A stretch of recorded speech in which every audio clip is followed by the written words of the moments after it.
You ready? All right, okay, cool. Go ahead.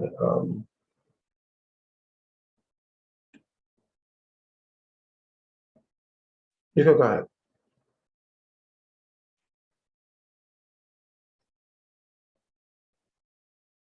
All right.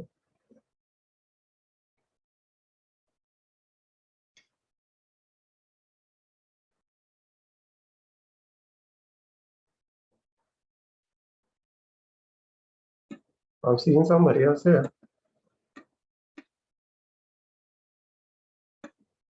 Here, Ramiro.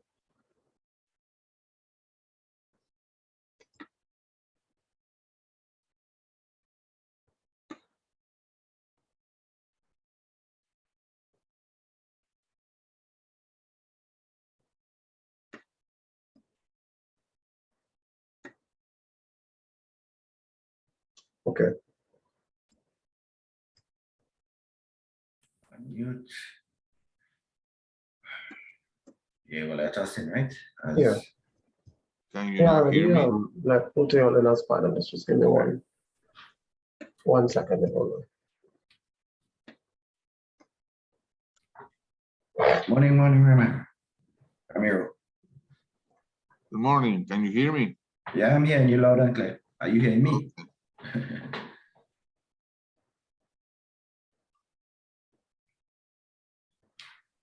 You hearing me on my end?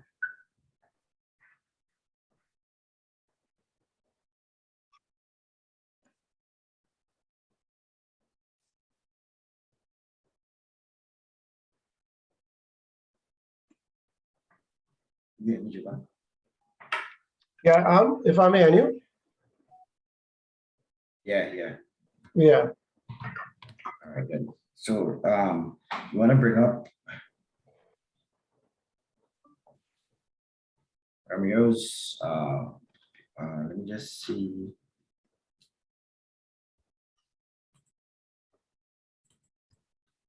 I will be sharing my own slides, right? Yes, correct. Okay. Would you like to test that? Yeah. Javan, bring us in as put them as a I presenter. see other people come on up. Oh, who's that on? Dale, is it Dale? One person?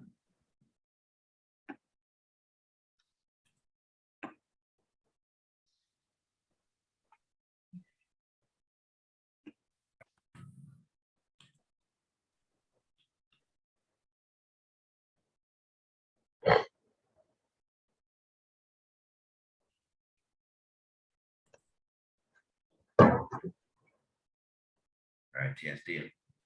Correct. All right, so it's Dale. So we could share his presentation. You could, Ramiro, you could share your presentation for us. Okay, let's give it a try. Says that the host has disabled screen sharing. Okay, so Gavin, I listened to you. Gavin, I listened to you, Java. one thing you asked me for to put up your backdrop. You would have to put up your own backdrop. The feature that I have on Zoom, if I put up the backdrop, will change everybody's backdrop. I Okay, can't control the panels individually, no. No problem, no problem. No problem. All right. Just share, allow Ramiro to share his Allow what? presentation. I hear you. Ramiro is asking to I'm talking to you on my phone. Oh. Ramiro can't share his presentation. You can't share 1 second.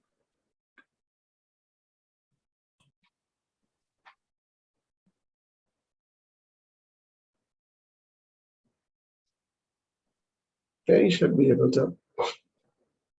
And try again. All right, Ramiro, you can try it now. Says the same. The host has disabled the function for sharing screens, for sharing participants' screens. I don't know if. Unable to share. 1 second. Huh?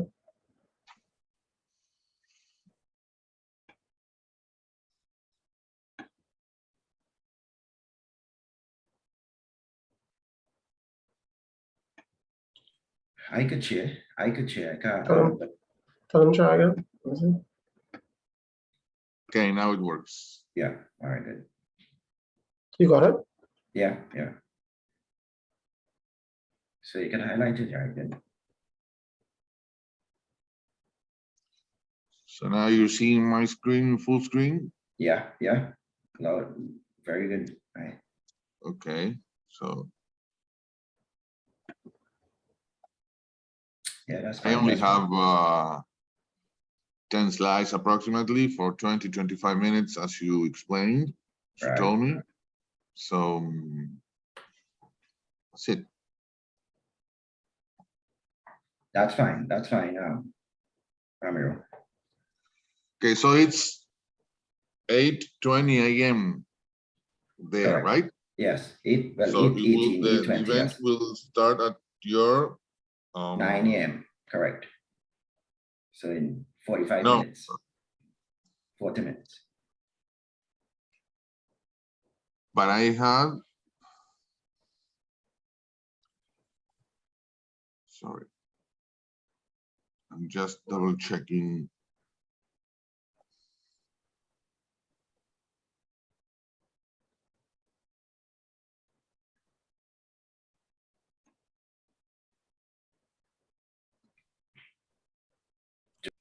Mm-hmm. Says 12 at noon, which is my 11 a.m. Is that correct? Correct. Okay, not at 9. No, you The come morning in. section meaning. Yeah, the morning. You're not I in mean the yes, in the midday noon session. Yeah, in midday Okay. session. Yeah. Okay, so I should be let's say 10 to 15 minutes before 12 Correct. noon your time. Correct, because then we'll be able to share you as a presenter and set you up to make sure that you could share that kind of stuff. Because once you Okay. come in, this is what we'll be showing until we present. Okay, great. No, Dale, it's the other way around. It's What's the time now at by you? 7:24?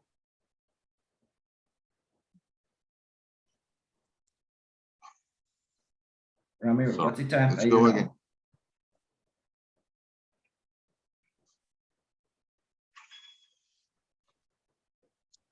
Okay, yes, it will be 1 p.m. my time. Okay, so it's now 9:24 by you. That's what you're saying? Yes. Okay, Yes. so yes, so it'll be 1, yeah, correct. Okay, Okay. nice. Well, the presentation works. I connect using the same link, right? Yes, correct. Okay.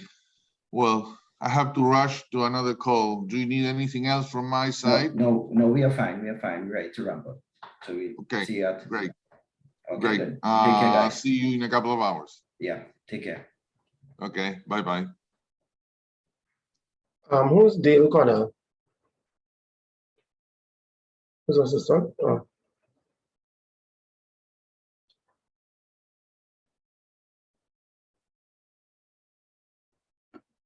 No, she came back out.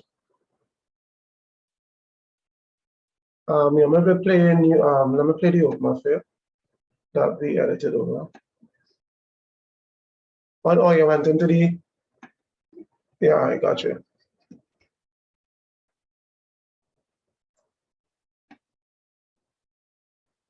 Right.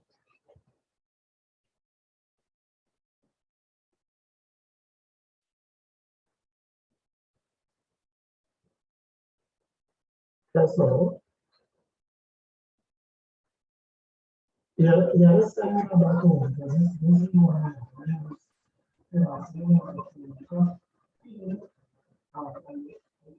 Make sure that this is.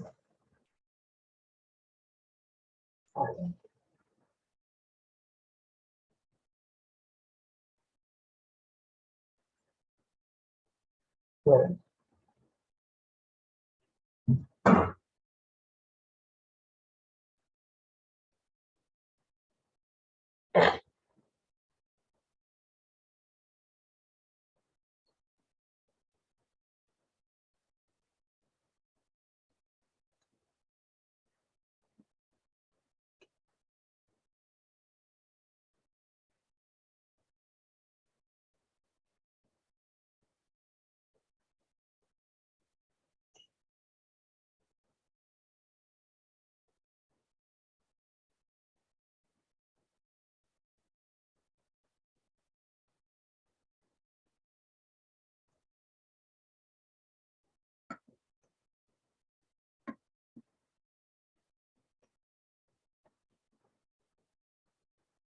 Mm-hmm. Mm-hmm.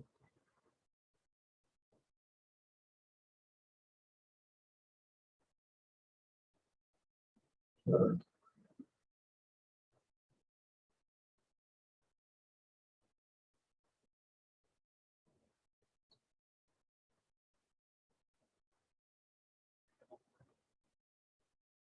I didn't put you on him after just a minute. I could do a test of that.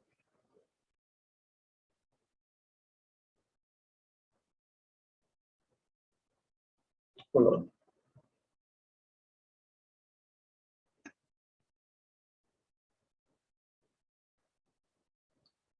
You wouldn't hear anything on Zoom right when I change it, but I need it.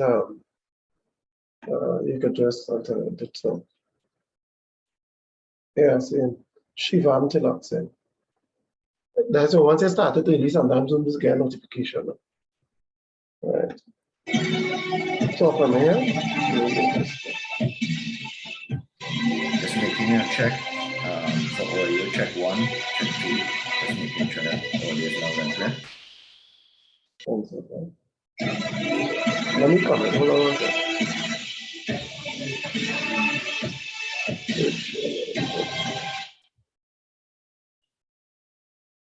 Do you want me to leave the audio in your loop? Yeah, you can leave it audio. All right, okay.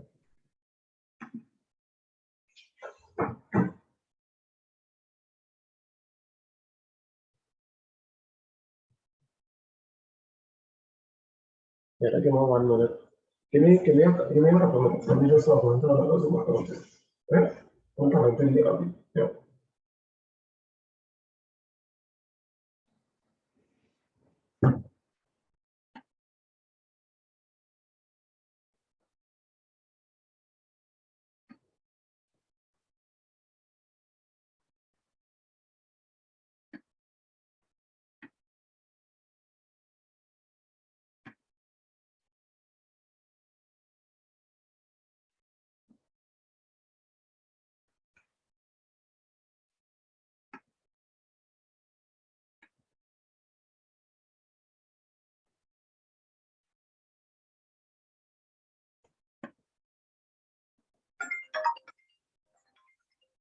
Hey, Gavin.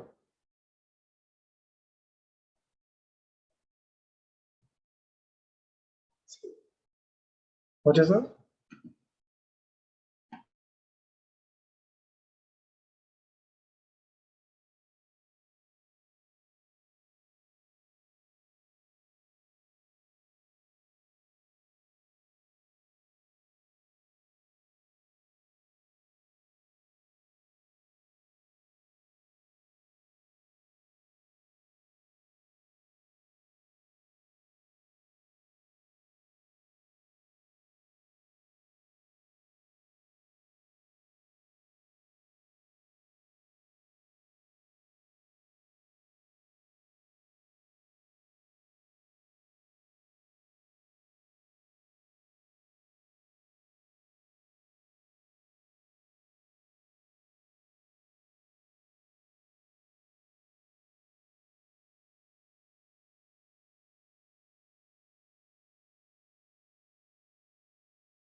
Just check in the audio, check 1, 2 morning, everyone morning.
Then Juban, we check the audio, check 1, 2.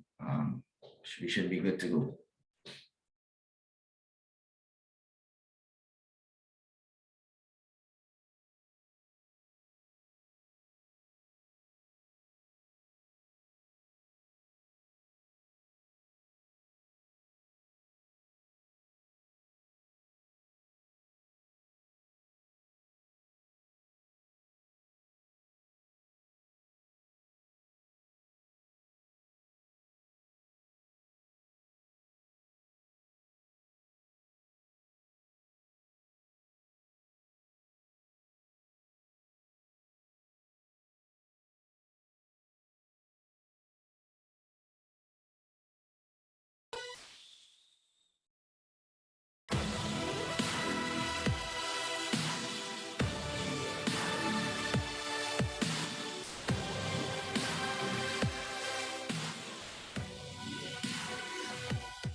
Hi guys, morning.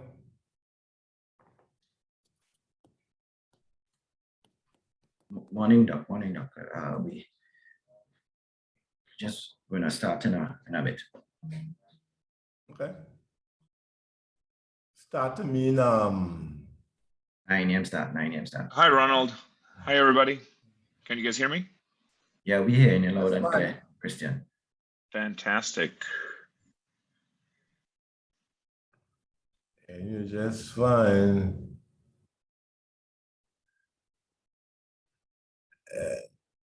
John is on also. I see. Yes, yeah, I'm on. Yeah, Hey John, how's it? very good. How you doing? Good. Okay.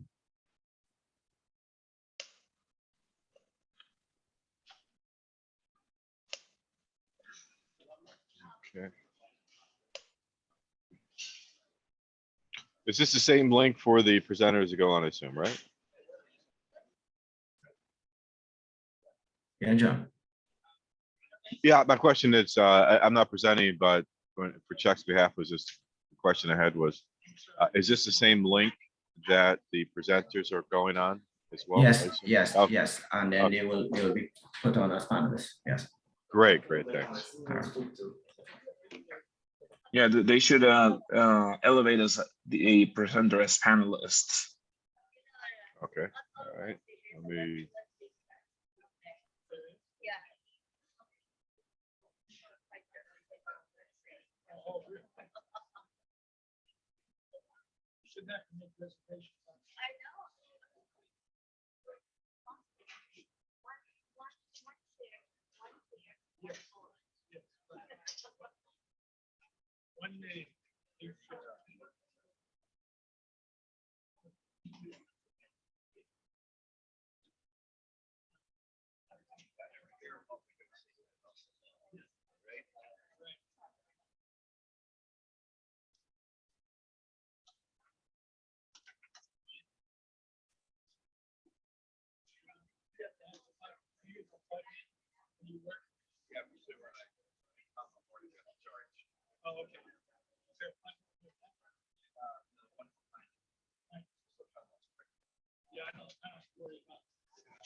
Gavin, did we make Christian a panelist?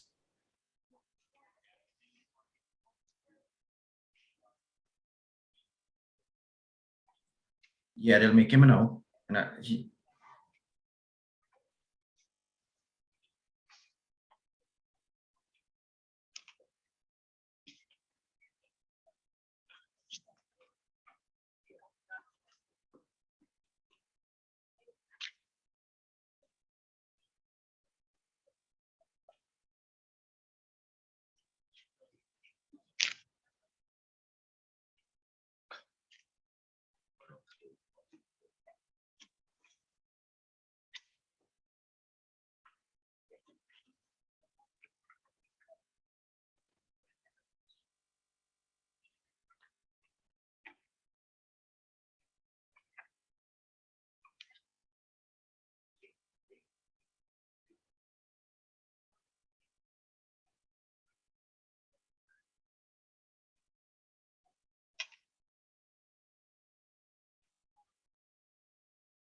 Welcome to the first of a series of webinars on cybersecurity, hosted by Precision Cyber Technologies and Digital Solutions Limited.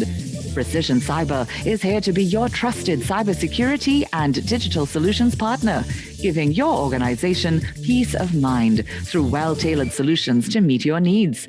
We are honored to have you all here with us as we create a platform for meaningful discussion so we can protect our physical and cyber infrastructure. We cannot thank you enough for joining, collaborating, and learning with us as we embark on creating awareness by bringing together cybersecurity and infrastructure partners from across the globe. Sit back and get comfortable as we welcome our panel for Shaping the Future of Cybersecurity.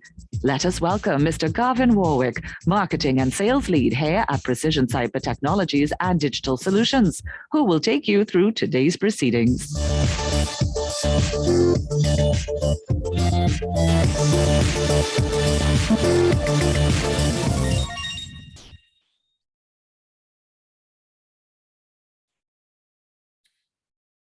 Good morning, good morning, good morning to all the participants who have joined us here this rainy Monday morning here in Port of Spain.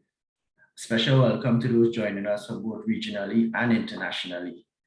Welcome to Precision Cyber Technologies and Digital Solutions, first of a series of webinars, as we said, aimed at creating cybersecurity awareness and more so the need for organizations to be considering the prioritization of their cybersecurity plans and policies. As mentioned, my name is Garvin Warwick, Marketing and Sales Lead here at Precision. And by the end of today's session, you would have had some takeaways to consider moving forward.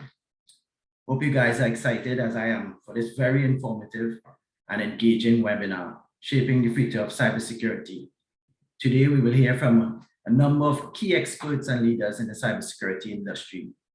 In this morning's session, we will hear from Dr. Ronald Walcott of Precision Cyber Technologies and Digital Solutions, Mr. Chuck White of Phonetics, Mr. Christian Nane, CISAP, Mr. Emmanuel Oscar of Fortinet as they discuss cyber crisis preparedness and corporate resilience.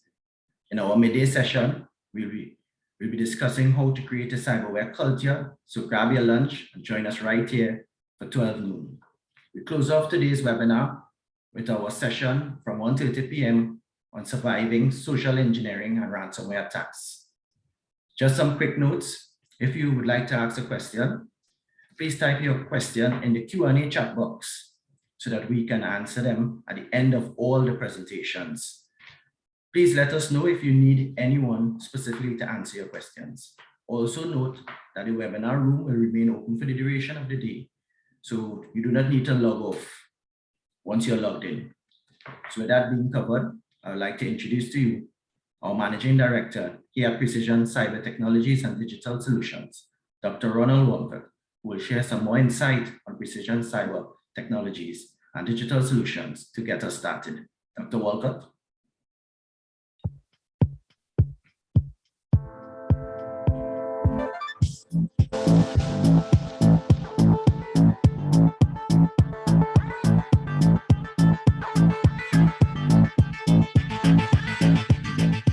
Ronald Walcott, Managing Director of Precision Cyber Technologies and Digital Solutions. Dr. Walcott is the former Chief Executive Officer, CEO, of the Telecommunications Services of Trinidad and Tobago, TSTT, from 2014 to 2020. Dr. Walcott has an MBA and a DBA, both specializing in financial management. Other portfolios included the Executive Vice President of Mobile Services at TSTT. Prior to working at TSTT, Dr. Walcott held senior management roles at Ansa McCall Carib Brewery and at BWIA, now Caribbean Airlines, where he held management roles in finance and technical operations. During his tenure as CEO of TSTT, Dr. Walcott championed digital transformation, which was a key tenet of the 5-year strategic plan that he developed and executed. Included in that strategic plan was modernizing TSTT's entire network, restructuring the organization, securing $400 million in financing, and automating and modernizing all customer service elements. Given his knowledge and qualifications, Dr. Walcott has a wealth of telecommunications, business, technical operations, and technology knowledge, skills, and experience. With an excellent record of developing and executing complex technological and strategic initiatives, Dr. Walcott is adept at understanding markets, key business decisions, and financial operations, and now leads Precision Cyber Technologies and Digital Solutions as the Managing Director, spearheading the shift in digital transformation and cybersecurity in Trinidad and Tobago, and by extension, the region, with his added cybersecurity certification, CISM, CEH, CompTIA. Let us welcome Dr. Walcott.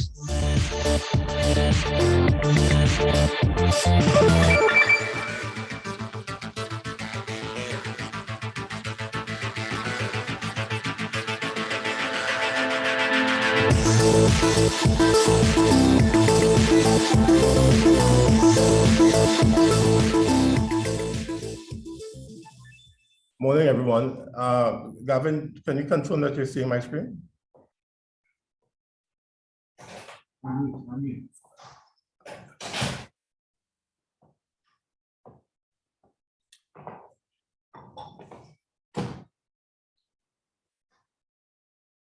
Yes, I'm just checking to see if my screen is up.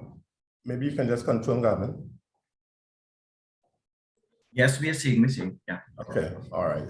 I'll turn this video off to focus here.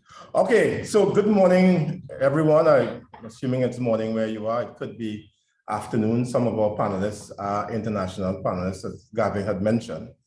And I certainly want to take the opportunity to thank all of you for logging on this morning. As we've said, this is the first in a series of webinars, not just webinars. We're going to be having a physical conference later on this year in cybersecurity. Part of the remit that we have here at Precision Cyber and Digital Solutions is we understand the need to inform and educate, make everyone aware of what's happening in the cybersecurity world.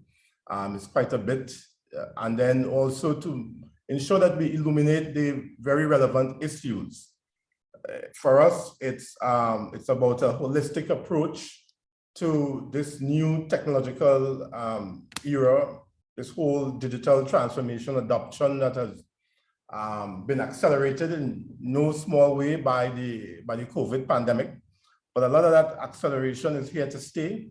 And with that acceleration, it sort of intensified the need for us to be clear on the cybersecurity world that we're in today and the role that we play here at Precision Cyber. So I'm just going to give you a brief introduction to the company because today is really about our partners, and I really want to thank them when we approach them to be part of our webinar today to help us create the awareness and education. They all were enthusiastically in support of this. So we really want to thank them for taking time out their very busy schedules to be here with us today to help us along. Precision Cyber, really, just very quickly, what we do here is we offer our clients and customers peace of mind. Really, it's as simple as that. What we do, we provide a full suite of services and solutions, end-to-end solutions. You know, we've adopted the world-leading governance frameworks. We have, you know, we help customers with cyber insurance. That's another topic that we will deal with separately. Data loss prevention, business continuity. We have a whole suite of products, you know, and we do have global partnerships and alliances, which gives us the ability to do all of this. And we provide what we call defense in depth, which is, you know, from end to end, as I said.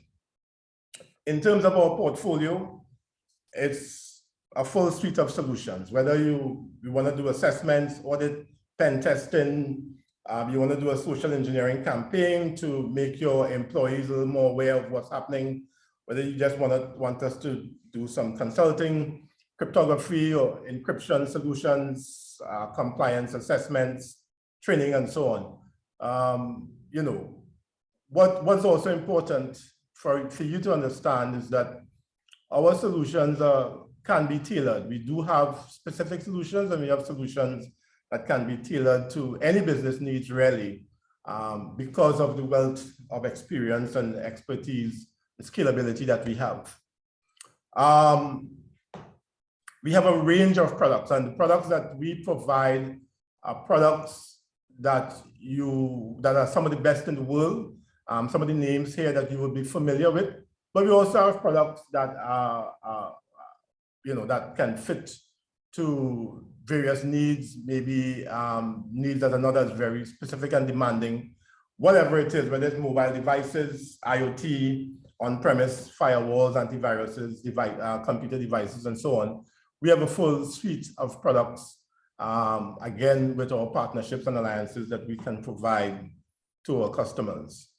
Some of the folks that are going to be on today, as I said, form part of our alliance and partnerships group. We have partnered and or form alliances with the world's best. And that is something that we really want to reiterate here. The people that we have partnered with are the best in the world in various aspects. And that gives us the ability to provide the people of Trinidad and Tobago and the region the best possible options for their cybersecurity and digital needs. So we're very proud about that, and we're also very happy that we were able to form these alliances. Something that we don't talk about a lot as yet, and we won't get into it too much, but a big part of what we do here also is around digital transformation. You know, the ability to provide efficiency to organizations, but our focus today is on cybersecurity, so we would leave that for another time also. But again, in terms of our digital transformation remit, we do provide end-to-end solutions. As I said, we would get into that into more detail at another time. So again, with Gavin, I just want to welcome everyone to the first in a series of webinars. The other thing I wanted to just say very quickly is that we're going to be making some announcements in the coming week or two about some new developments with our organization that's very exciting. And also, we are going to be introducing the first security operations center operations to provide 24/7 monitoring right here in Trinidad and Tobago and the Caribbean. The base is going to be here. And that SOC is going to be up and running by the end of this year. We're already well on our way with that. And that would be a first in TNT and the region. So we're proud about that, and we're working assiduously with our partners in developing that solution, and that is going to be ready and operational by the end of this year. So with that, I want to turn you back over to Gavin, and we'll begin with the speakers as they educate, illuminate, and make us aware of what's happening in cybersecurity. Thank you.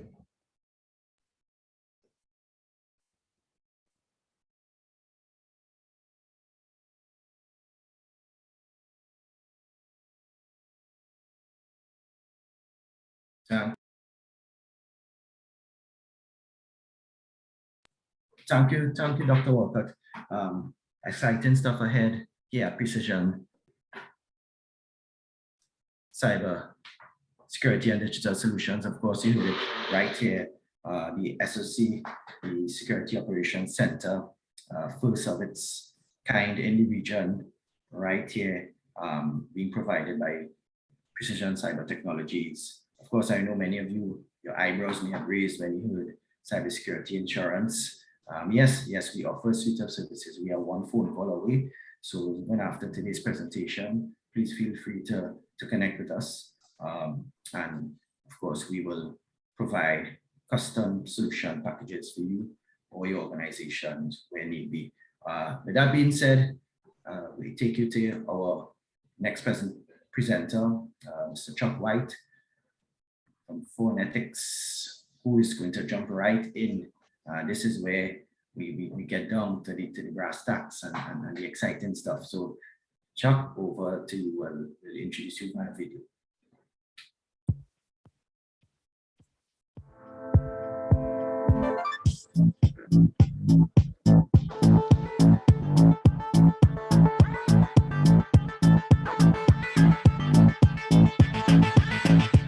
Chuck White, founder and chief technology officer. Mr. White is a former U.S. Army officer, combat veteran, and founder of Phonetics, a pioneer in zero-trust cryptographic solutions. Mr. White is the technology lead in the Global Semiconductor Alliance, with a focus on integrated trust solutions for IoT services. He has written numerous published articles and white papers and holds the rights to numerous patents awarded in the United States and internationally. Let's welcome Mr. White.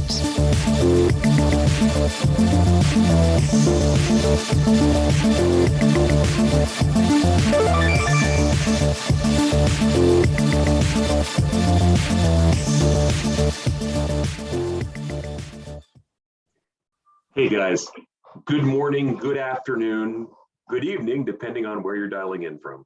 Thank you for the fantastic, warm welcome, awesome intro. And one of the outcomes of COVID was obviously I grew up here. Thank you for having me. And so what we're going to talk about today is in the light of zero trust, the idea and concepts that come along with it. And in particular, the idea of what is that, the future of zero trust. We're talking about a lot about that at Phonetics. And it's, and you're going to actually, what's really awesome, seeing, there's a number of technologies that are actually going to be part of this conversation that are building out the ecosystem. So without further ado, let's jump in. So I'm going to take, when Phonetics thinks about zero trust, we take it very much from the idea of policy enforcement points and policy decision points. And I want to note here, when you look at everything that's coming in, yeah, things like PKI and data access, these are things that would drive a cryptographic services platform would tie into zero trust. Well, really, we always had that cryptographic services platform, but we also always had this policy decision point and policy enforcement point model. What we've really been doing over the past 18 months is massively expanding that ability, building out an ecosystem, and working with partners to facilitate that behavior. Now, partners, key thing in this process. Zero trust architecture is a team sport. So when you look at this and you see things, like policy decision points or policy enforcement points, you'll notice there's a whole bunch of technology or systems, systems that actually fly into that ecosystem. And so I want to acknowledge the fact that when you look at this, all the partners that Precision Cyber is putting forward, their ecosystem helps you build out zero trust architecture. Fornetics is not zero trust unto itself. Vaultcore, our platform, is not zero trust. It is an enabler of zero trust. And that's really what we're going to get into today. Because when we talk about that enablement, what we like to say is we call it, the idea, we'll get to building trust here in a second, but I just want a little terminology, and I'm going to move fast to get to the good stuff. But policy decision point, policy engine, policy administrator, policy enforcement point. The fact is the policy decision point is a lot of that makes up the administrator and engine capabilities. And that's a whole chunk of what Vaultcore delivers. We call it our ABAC trust verification. Gives you the ability to take on incoming requests, make it a comparison that engine generates an effective policy on our part, and then enables you then to go off and do a thing. Policy enforcement point, the thing being yes, no, maybe. The enforcement point is those intersections in existing technologies and solutions. And that's really where, it's about coalitions of the willing, the fact that you have to work together to thread that. And what we've been doing is leveraging our platform, building out ecosystems of partners, working with partners like Precision Cyber to build out these more robust solutions to facilitate that. And so we really want to be able to drive that and make that a big part of what we do.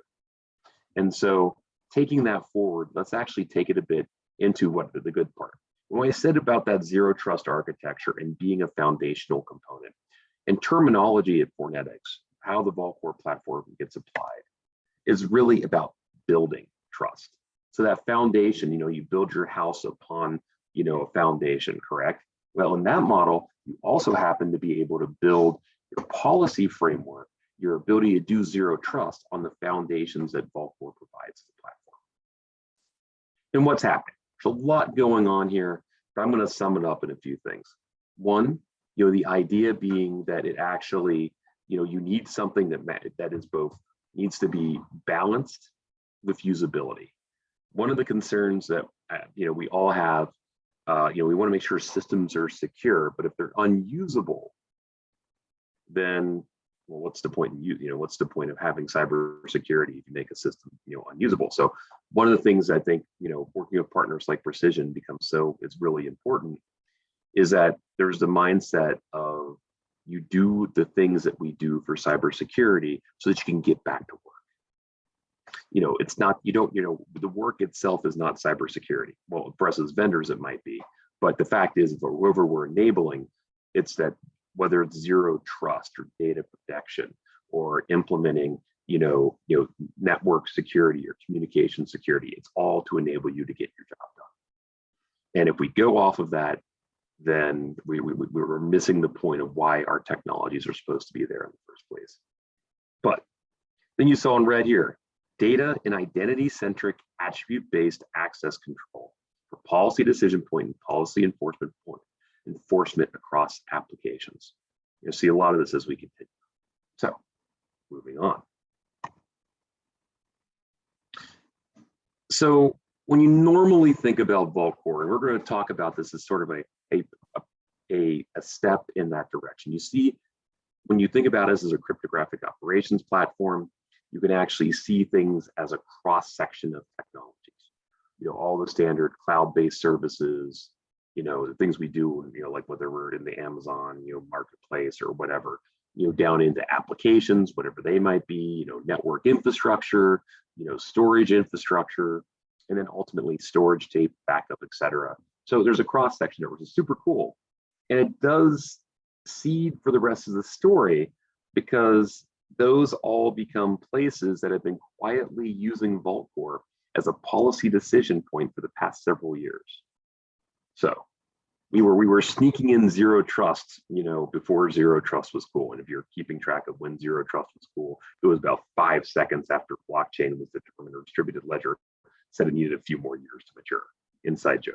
It was at RSA when it happened. It was pretty funny. Point being that you look at this type of infrastructure and you want to be able to say what these technologies are. And these becomes that baseline. And this is all about cryptography. But there's a reason why, particularly in devices, non-person entities, and in the broader sense of operational technology. There is a concern that, the technology itself has a strong reliance on cryptography. Because cryptography is identity, cryptography is authentication, and cryptography is authorization. So it was a good starting point for our really, the ability of expanding the Volcore platform to things it was already doing into a more general sense, because we've been doing it in this deployment model for several years. But this is the standard one. All jokes aside, this is the basic use. This is the instant gratification model for Volcore. And now what we're going to start getting into are some tactical examples of what this other pieces look like when we talk about what we've been calling our identity ecosystem. And I'm gonna pick on a few things here. One is that foundation for zero trust architecture, one for being able to support building out identity credentialing and access management, and then finally, device identity for IoT and operational technology. This one's near and dear to my heart because I think it's an underserved constituency. Whether the type of various infrastructures that are out there, you can talk about this in such a way where the impact comes across. And you want to be able to. It's not just as systems are becoming more merged, whether it's your operational technology. These are your things like your power grid, your factory type infrastructure. Everything that isn't a traditional IT network, but yet is doing some sort of computing. On the flip side, there's IT. IT is what a lot of us are used to. It's data centers, servers, databases, network infrastructure, web servers, blah, blah, blah, blah, all good stuff. But what I'm saying is in the zero trust universe, you're going to see a merger. We've already seen it from an attack surface perspective, botnets derived from, IoT devices. Well, that's because IoT devices are taking on more of that IoT, nice another way of saying OT, are taking that on. So that's why this ecosystem is so important. So let us begin. All right, this is something that we're actually building with our partner ecosystem. Keep in mind, I said it time and again, that this is something where with Fornetics, we've learned to play nicely with others. And what you might see here in this model is Volcore taking on two roles. One, interaction with PKI, because PKI is identity for non-person entities. It also generally ties to some form of step-up authentication, services authentication, OAuth, SAML, et cetera, where where you're looking at like things like TLS, which is generally a nice way of saying either you're doing pre-shared keys, which people generally don't do, or you're doing PKI. The ABAC piece is this idea of a general purpose attribute-based access control. And what this actually is, you could do it a lot of different ways, but in this case, it could be anything. We'll walk through an example of that here momentarily, where we actually did a secure chat application where you could set up security around group membership, what you could say in a group, who's a member of a group, and that's all authorization data. That could be, it's wholly different than cryptography.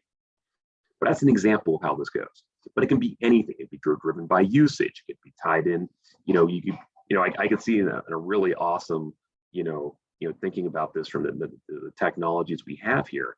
You could think about this from a number of things, feeding some of these other technologies and their implementation of network security by simply having simple policies based off of how they behave.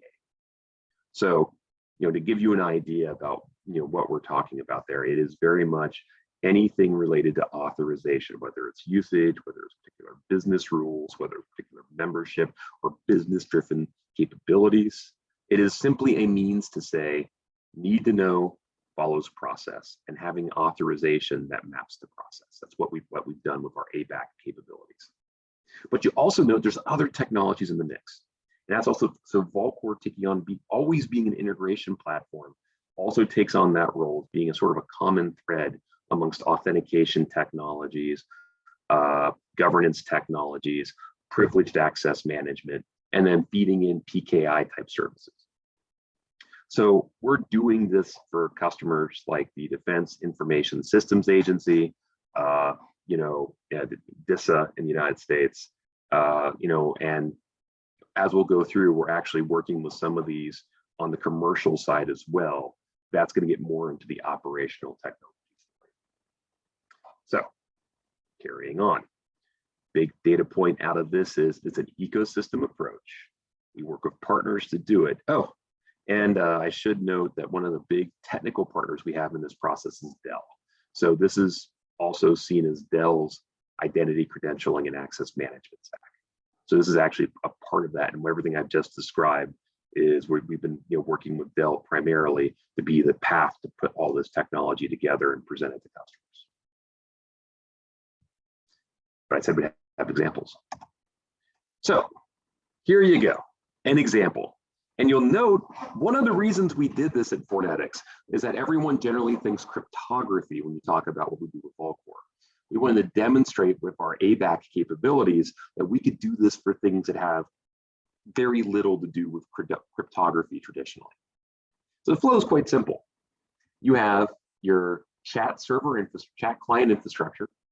You have what would be your chat server, something I used OpenFire for the sake of example. And effectively what happens is there's an interceptor built on the chat server as a policy enforcement point. It sends each and every message to the Volcore infrastructure to process, make a decision, and send back to make a determination on what happens to these clients. Here's the cool thing.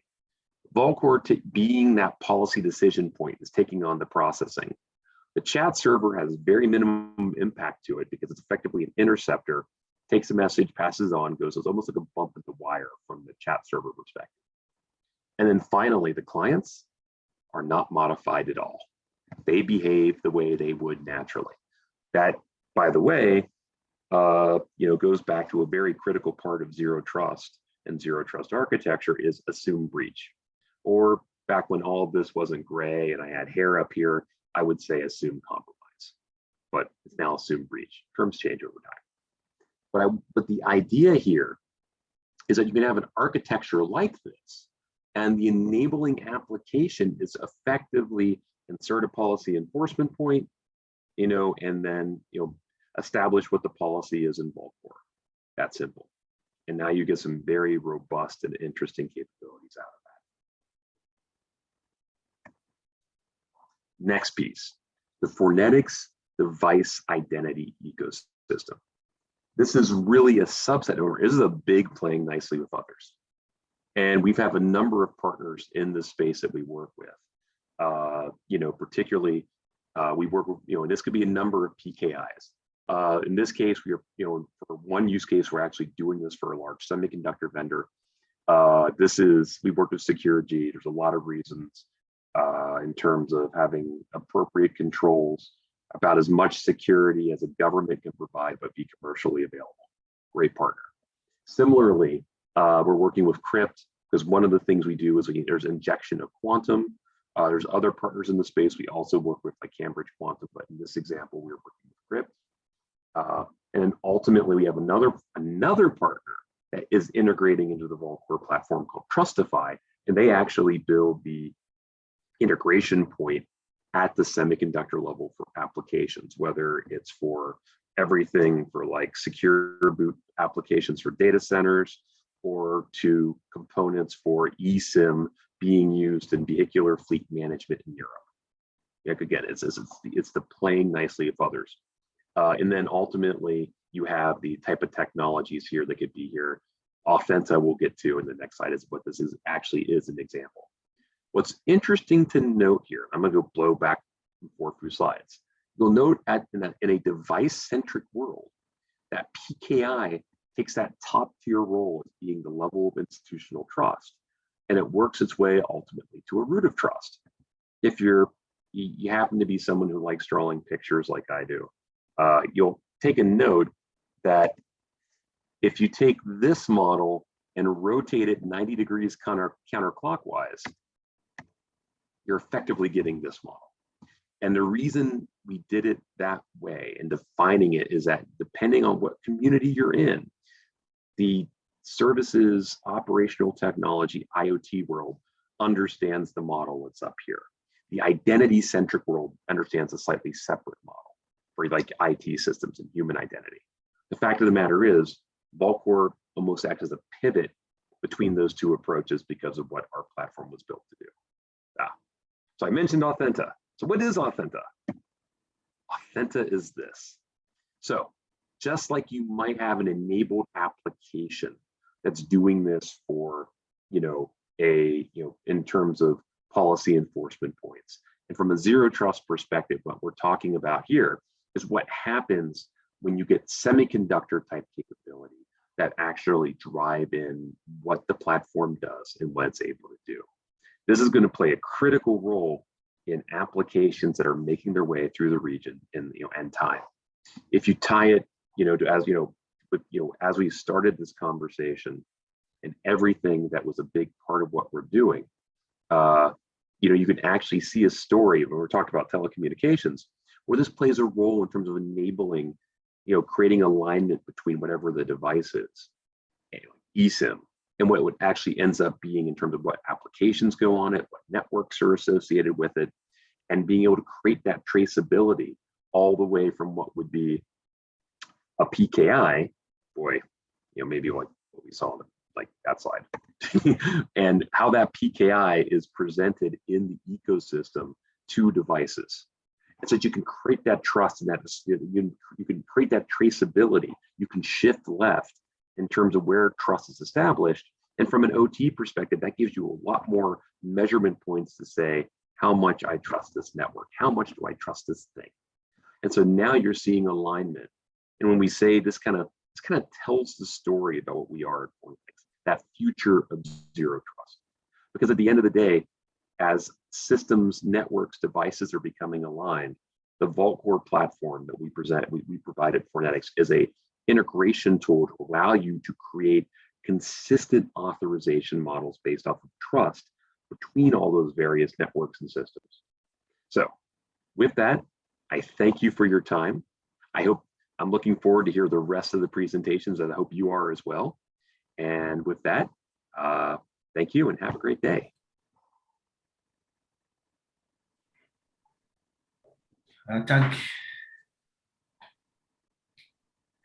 Thank you, Chuck.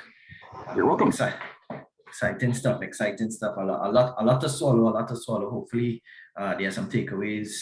And of course, if you need to find out any information, you have any questions, please put it in the chat, the Q&A section.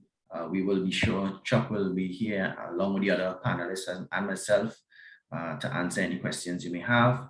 If you want to think about it and you need to get back to us, of course, you can email us at info@precision-cyber.com, and we will, of course, get back to you with our responses and, of course, support you where you need support.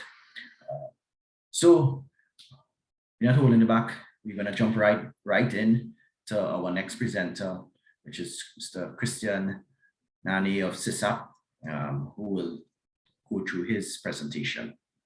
Christian.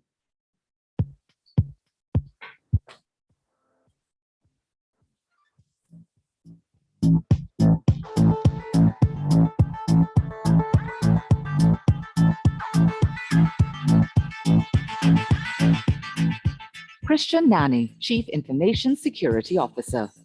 Mr. Nani is currently the Director of Professional Services and Chief Information Security Officer for CISAP, with more than 15 years of experience in information security and technology. His responsibilities include managing the areas of security programs, consulting, and innovation of new generation products and services. Prior to CISAP, Mr. Nani worked at Verizon as a security consultant for more than 5 years, during which he delivered the Verizon Security Program, SMP, and the Verizon Application Certification Program, AppCert. With his experience in security programs, Mr. Nani and his team designed and created CISAP's Cybersecurity Program, a security program focused on the needs of Latin American organizations. In addition to his experience with security programs, Mr. Nani has experience in network penetration testing, web application penetration testing, mobile application penetration testing, physical penetration testing, vulnerability analysis, and phishing testing, among others. Mr. Nani has taught courses like OWASP Top 10 and OWASP Top 10 Proactive Controls, and penetration testing since 2006. Mr. Nani has been invited to speak for multiple CSAP customers at an executive level and for IS-ACA meetings. Mr. Nani has a bachelor's degree in computer science from the University of California, San Diego.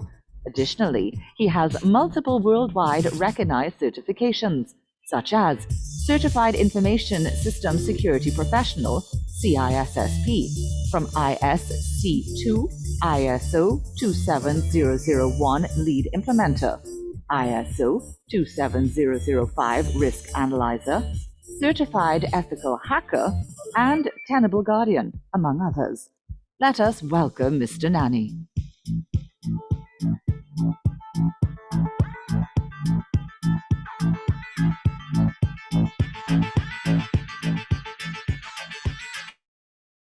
Thank you very much, everybody, for having me here. Thank you, Garvin, for that wonderful introduction, and Ronald for letting me speak with you guys today.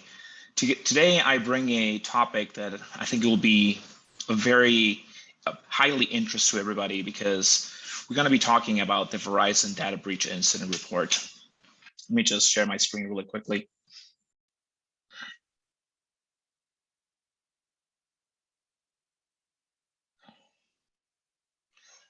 The Verizon data breach incident report is a report that has been in its works for a very, very long time. It's a report that will help people understand the trends and incidents and breaches from the previous year. It's a report that goes from November of 2 years ago to October last year, and tries to compile all the incidents and breaches that happened during that year in order to understand what happened and help us really protect a better tomorrow. The first report was published in 2008, and this is the 15th year anniversary of the report. All of the report is based on what we would call VERIS, the vocabulary for event recording and incident sharing. This is something that is highly interesting because it's a way that Verizon was able to communicate and help people understand a way to communicate communicate incidents between different parties. There are more than 80 contributors from around the world that contribute to this report. Initially, it was just only Verizon. And from the words directly from the DBIR introduction is, the DBIR was created to provide a place for security practitioners to look for data-driven, real-world views on what commonly befalls companies with regards to cybercrime. Before we jump into the report, I want to explain a little bit on how we need to interpret VERIS, because we're going to be talking about different things that are directly related to the VERIS framework. And as I mentioned earlier, this is a way we can anonymize data in order to have a understanding and a language that we can all talk about without disclosing information about the client's breaches or incidents, and be able to compile the data and have information and create statistics. The first thing we're going to talk about regarding VERIS is the threat actor. When I'm talking about the threat actor, I want you guys to think that this is who is behind the event. Who is the bad guy that actually did the work? We're talking about external, internal participants, maybe a partner. Additionally to the threat actor will have threat actions. These are what we're going to see as the tactics that were used to affect the asset. How was it done? Specifically, was it a web attack? Was it a denial of service? But additionally to the threat action, we're going to talk about variety. And this is a more specific enumeration of higher level categories of the threat actions. So with this interpretation of VERIS and in this understanding, we can start to move forward to what the report really is. However, I need to make sure that everybody here understands the difference between an incident and a breach. And an incident, as the DBIR defines it, is a security event that will compromise the integrity, confidentiality, or availability of an information asset. So whenever there's an attack, that's an incident, be it a denial of service attack, a web application attack, a social engineering attack, a phishing attack. However, a breach is a little bit further, in which we're going to talk about when it's a confirmed disclosure of data, and it's not just a potential exposure. It is when the client specifically knows the data left the organization. This happens a lot in ransomware, where we're seeing not only the initial way of doing ransomware, we would get the system ciphered and the attacker or the actor was asking for a ransom for the data. Now they're actually taking the data out and doing a second attack for ransom. So without further ado of all this introduction, let's go for the results of 2022. As I mentioned earlier, the results for 2022 comprise the data of November 20th up to October 2021. The first thing we're going to see as a summary of the results is the enumeration in non-error, non-misuse breaches, because error and misuse breaches, it's a whole category on themselves. And we're going to see that the type of enumerations or type of data people were looking for were credentials, with over 50% of the data, phishing, to actually attack using phishing, exploiting vulnerabilities, and a very, very small percentage of botnets.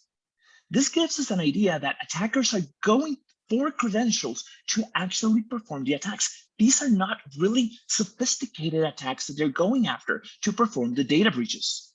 Credentials has been one of the biggest factors on breaches and incidents of the DBIR 2022. Another interesting thing regarding the summary of results for DBIR 2022 is that ransomware has been increasing almost in an exponential fashion since 2017. In comparison to 2022, we are seeing a 13% increment.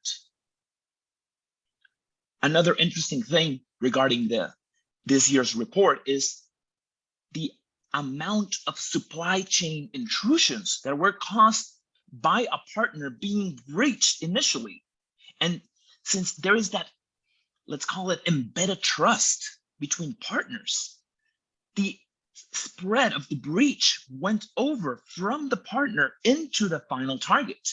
And this involved 62% of total breaches. Additionally, misconfiguration still maintains to be a very, very high number in the amount of breaches and incidents that happen. Not as high as in 2019, where it was almost 10% of the breaches. In 2021, we still have around 6% of the breaches. This tells us that we need to train our people, that we need to document in order to have a better security in our infrastructures, because misconfiguration is happening over and over again. Open firewalls, default configurations. However, one of the things that shocked me the most of this year's results was the amount of breaches that involved the human element. This year's result, 82% of the breaches involved social engineering in some fashion, be it by misconfiguration, privilege misuse, phishing, etc. But let's dive a little bit deeper. Let's look into the results of what the DBIR is telling us. And first, let's see at who is responsible for the breaches. In the 2022 report, we're going to see that more than 80% of the attacks were caused by an external actor. I know I mentioned earlier that a lot of the attacks were done via supply chain. However, the actor itself, once it was identified, it was still an external actor, with only almost 20% being an internal actor, and negligible multiple actors or a partner actor. But looking at the who is not enough. We also need to understand why this is happening. And the first thing we're going to notice is that the most important motivation or the primary motivation of the actors is financial. People were talking a lot about in the Costa Rica incident where Conti was attacking the whole nationwide. If it was something else, because they were actively promoting the war against Ukraine. But as we can see, most motivations are financial. They are looking at getting money. It is something that promotes the attackers to actually do their work because it's very, very profitable. A small percentage is due to espionage and then negligible to ideologies or secondary motives. And I want to contrast this with the report of 2012, where, as we're going to see, in large organizations, as well as in all organizations, still the primary motivation for the attacker is financial or personal gain. They're not going after the companies out of personal interest because it's a grudge or something else. Most of the time is to get money, sell the data. Let's look at how these things happen. And these are the next couple of slides that I will show. We'll be talking about how the incident happens and how the breaches happen, separated because, as I mentioned earlier, they are two different things. And we would notice that most incidents, the top action was web application hacking, as well as in varieties, denial of service. Email gets the second action vector for social and malware. Carelessness, partner, a malware that the partner had that entered through that trust network via software update, and then everything else became negligible. Web application hacking is how they're entering, how they're trying to gain the access, how these incidents are happening. However, once we look at the top actions in variety, we see that denial of service is what they're doing the most. And then we go to backdoors that are being installed. And then malware. Talking about the breaches specifically, we will see that web application still is the primary way of actually getting into the systems and getting out the data. However, once we move over to the action variety, is what's using the stolen credentials, which this tells us a lot of things. Because if we're talking about that the attackers are using stolen credentials, we need to protect this better with multi-factor authentication to make sure that if an attacker actually gets the credentials on their hands, they are very, very limited in what they can do. Email using social and malware is the second factor. It's an action. Carelessness, desktop sharing software to actually get the data out. In the varieties, we see in third place ransomware, and fourth is phishing, on how they were able to access and get the data out. Finally, let's look at what was compromised. The first thing we're going to see is what assets were compromised. The asset that was compromised the most was servers, more specifically web application servers and mail servers. A little bit of focusing on the mail servers. This makes a lot of sense with the rise in BEC incidents we have seen, at least in the Latin region. For those who know what a BEC attack is, a BEC attack is, for its initial, a business email compromise, in which an attacker actually goes into an email system of a high-level executive and starts reading his email to understand what he's doing, understand how he talks, how he approves things. And then by using a single email, since he knows the schedule, since he knows how he talks, since he knows how all the processes, he's able to change a transaction from where it should have gone to his personal account.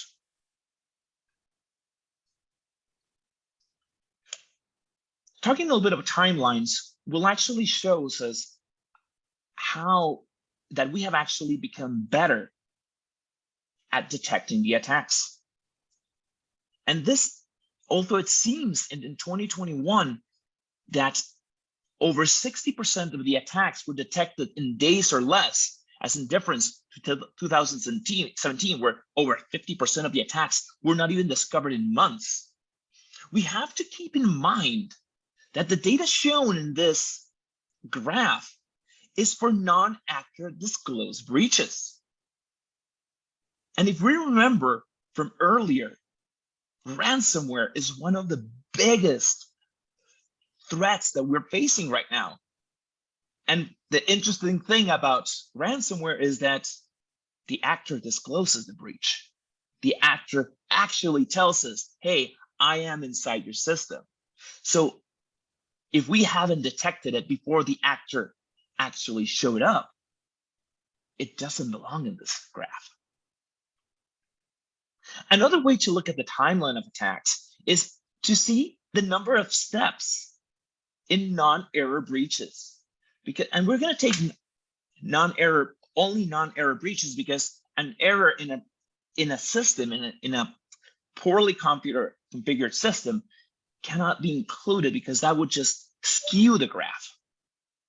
And as we're looking at the number of steps, we will see that most breaches took less than 5 steps in order to happen.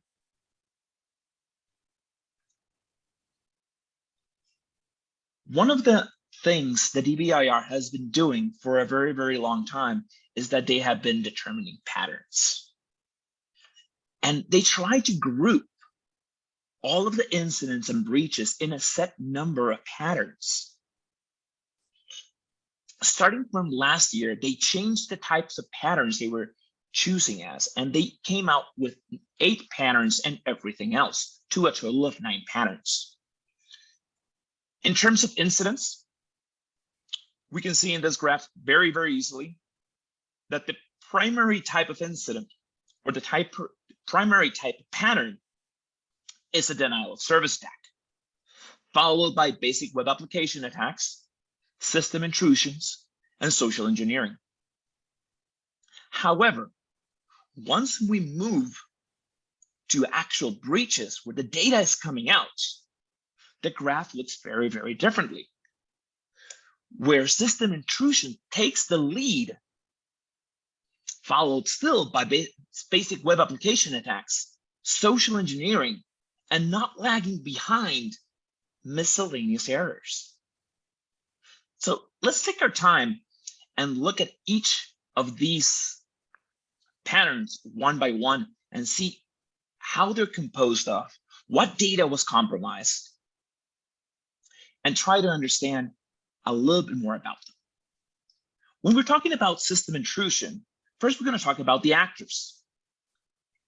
82% of system intrusions for the breaches were external, with only 2% being internal. The main motivation, and you're going to start seeing a trend here like we have seen earlier, was financial. 93% of the attacks were financially motivated, and only 6% due to espionage. Finally, the data compromised was 42% was credentials, 37% personal, 16% internal, and 35% other type of data. Looking at the difference between the amount of incidents and breaches, we'll see that 7,013 incidents were due to system intrusion. And of those 7,000, almost 2,000 were confirmed data breaches. Moving over to social engineering, we'll see that the actors are 100% external. There is no doubt about this.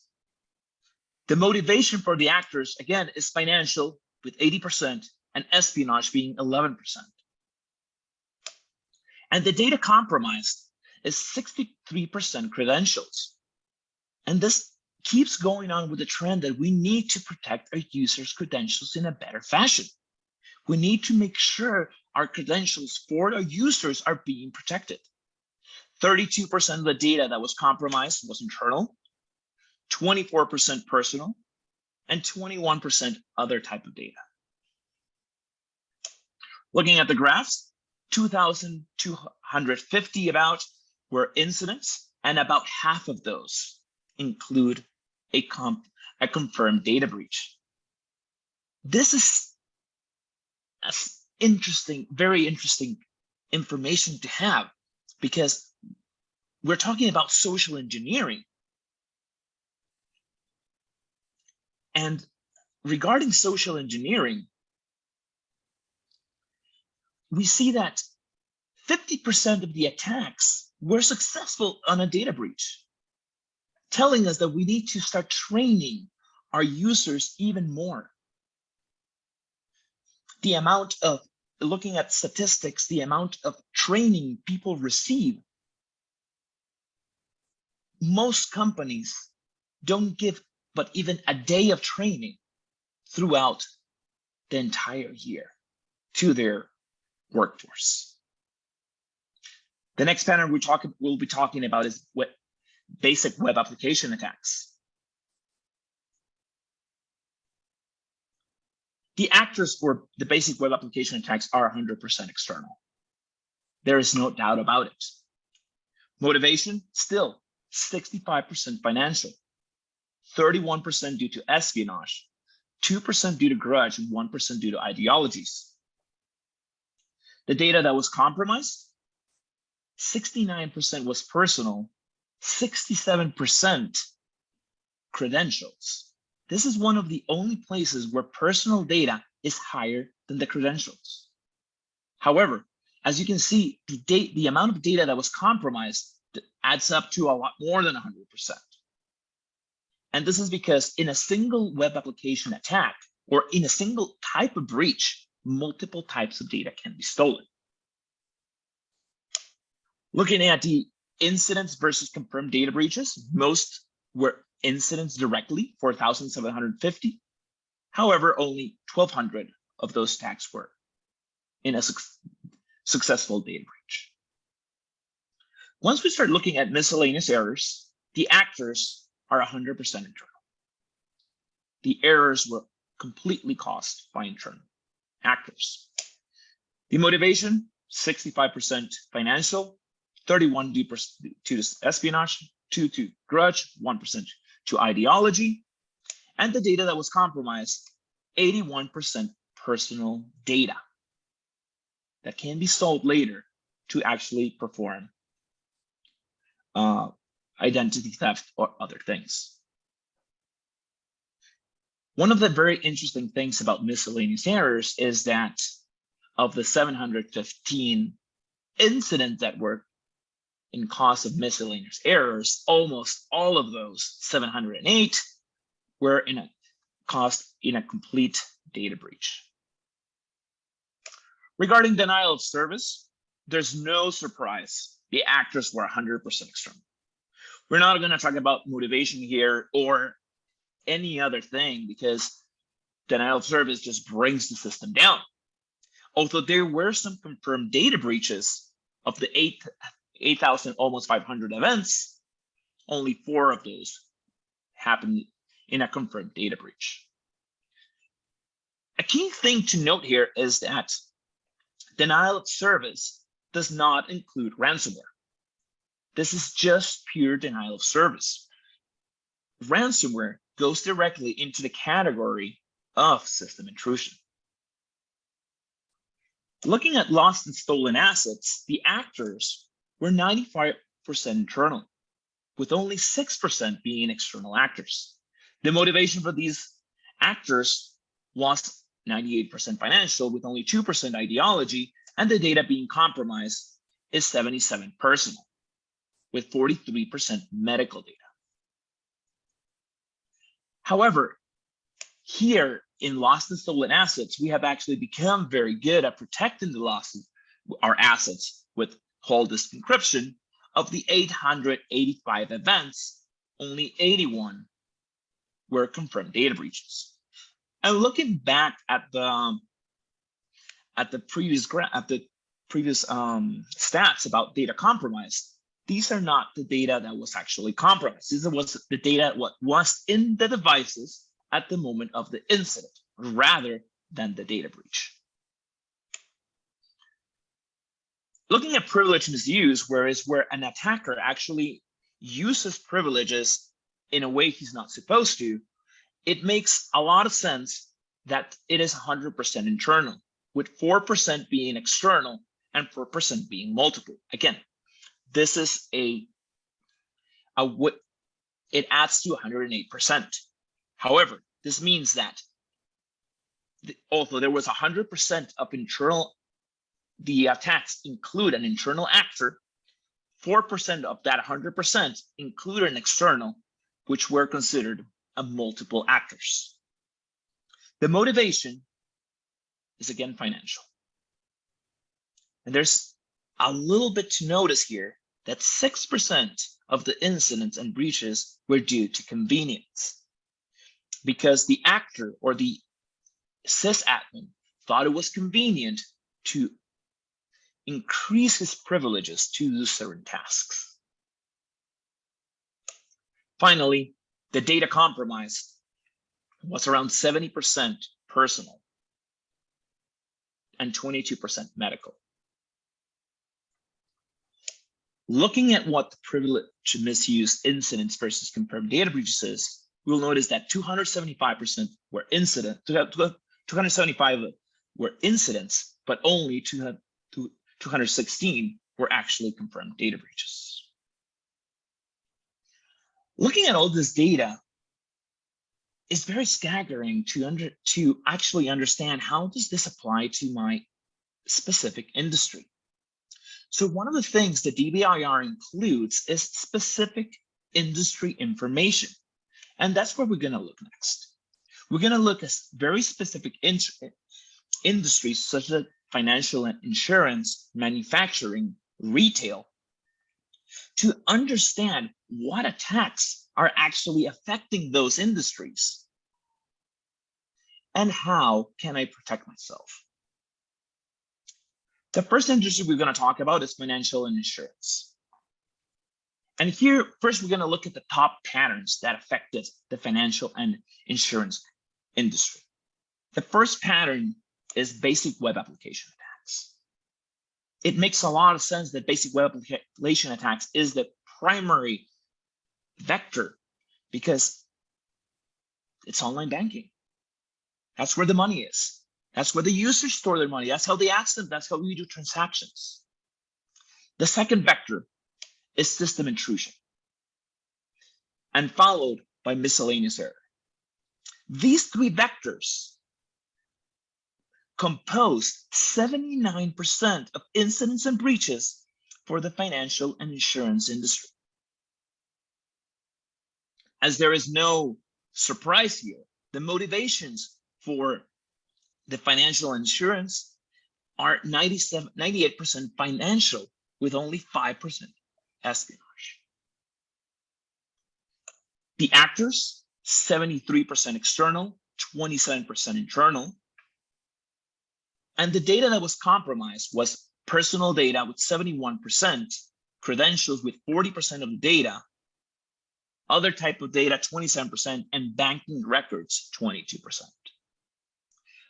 As the name of the talk implies, is how we can use the DBIR to actually protect a better tomorrow. So as part of the DBIR, Verizon includes the top IG1 controls. For those that are not knowledgeable of what IG1 controls are, IG1 controls is a set of controls of implementation group 1 of the top 18 controls that are created by CIS.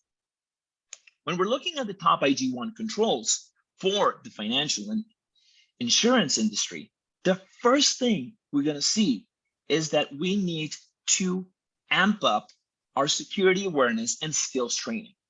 We need to make sure our users know about the attacks, know what the risks are. And of course, not only the users, but also the sysadmins and security admins to actually know how to use the technologies they're managing. That's the only way we can actually reduce miscellaneous errors. Second, we need to look at secure configuration of enterprise assets and software to make sure that our assets and software is configured properly. Finally, we need to look at data protection to make sure you're protecting the data the right way. The second industry we're going to look at is manufacturing. And in manufacturing, the top patterns for our system intrusion, basic web applications, and finally, social engineering. These three top patterns comprise of 88% of the attacks that the manufacturing industry had. Once we're looking at the motivations for attacking the manufacturing industry, we see that, again, financial takes the lead. 88% of the attacks were financially motivated. Looking at the actors, 88% of the actors were external. And finally, the data that was compromised, 58% personal and 40% of the data credentials. Now let's look at the IG1 controls specifically for the manufacturing industry. Again, and you're going to see a pattern here. We need to train our people better. We need to give them security awareness and skills training. This is a must. This is something we need to keep doing to help them understand. However, the second main control for manufacturing is access control management. Be able to provide a way to control how admins access. And finally, secure configurations of enterprise assets and software. Looking at a little bit at the retail industry, the top patterns we're going to look at are system intrusion and basic web application attacks. These makes the whole sense of the world, being 84% of the attacks for the retail industry, especially basic web application attacks, where they are attacking the e-commerce websites. And system intrusion, of course, we have seen a lot of ransomware specifically targeted at the retail industry. The main motivations for the retail industry, of course, is financial, with only 2% being espionage. The actors, again, are mostly external, 87% of the actors. And the types of data that was stolen were credentials. 45% of the data is credentials, with only 27% being personal data and 24% payment data.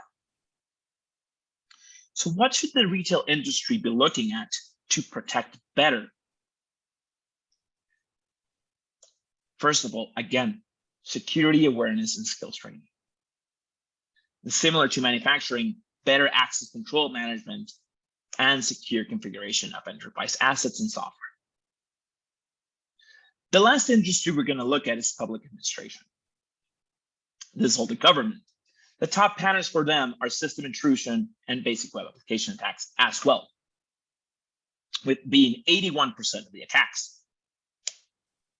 However, here, espionage does take a big role on what they actually did, being espionage 18%. And this makes sense. They are a state. You're going to be attacked by other states. However, still, the main type of attack, the main type of motivation was financial. Looking at the actors, 78% were external, while only 22% internal. The data compromised, 46% was personal data and 34% credential, 28% internal data. So what should the public administration should be looking at? First of all, again, security awareness and skill training, access control management. And here we have a different control for them that is specifically account management. The next slide I have is just so you can see a little bit of who the DBR contributors are. And we see that there's a wide spectrum of brands. And we as SysApp, we're also a proud contributor of the DBIR. I'll leave it over to questions if there's anybody has a question. And that concludes my presentation. Thank you very much.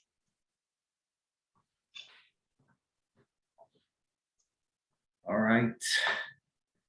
Thank you, Christian. Very insightful, very insightful data there from the Verizon report. Of course, the key takeaway, of course, is training that is needed. Skills training, of course, secure configurations, also require data protection. And that's why we're here. We're really here to create awareness and understanding and show some of the data that is out there and that continues to happen. And that is a need for organizations to continue to train their employees and of course, protect their data. So hopefully we have some takeaways from this report and we'll be getting some phone calls, you know. So thanks very much, Christian. We will have the questions coming in at the very end. So we ask you to stick around. Okay. And we will post those questions at the very end of the last presentation, which is actually up next. So we have Mr. Emmanuel Oscar of Fortinet, who will start his presentation in a short bit after his video presentation. Thank you. Thank you, Christian.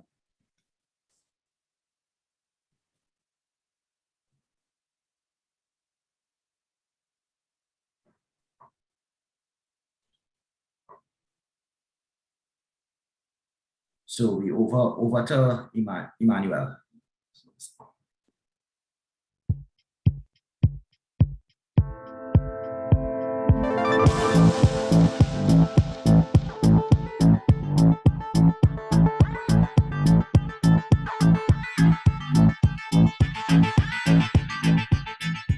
Emmanuel Oscar, Engineering Manager, Caribbean. Mr. Oscar is an experienced information assurance and security practitioner that uses a risk management-based approach to securing information, people, and business assets. He is a knowledgeable security practitioner who implements cost-effective information assurance programs through the consolidation of technological and implementation of information security, management, and technical tools to provide measurable outcomes. He serves as Information Security Architect, Security Operation Manager, and Business Continuity/Disaster Planning and Recovery Consultant at Fortinet. He is certified in MS Information Assurance, CISSP, and ISSAP, IEM-CNSS Network Protection, and CNSS Security Management. He specializes in information assurance, IT governance, information/network security, architecture, vulnerability assessment, and threat management/remediation/integration of physical and logical security incident response risk management. Let us welcome Mr. Oscar.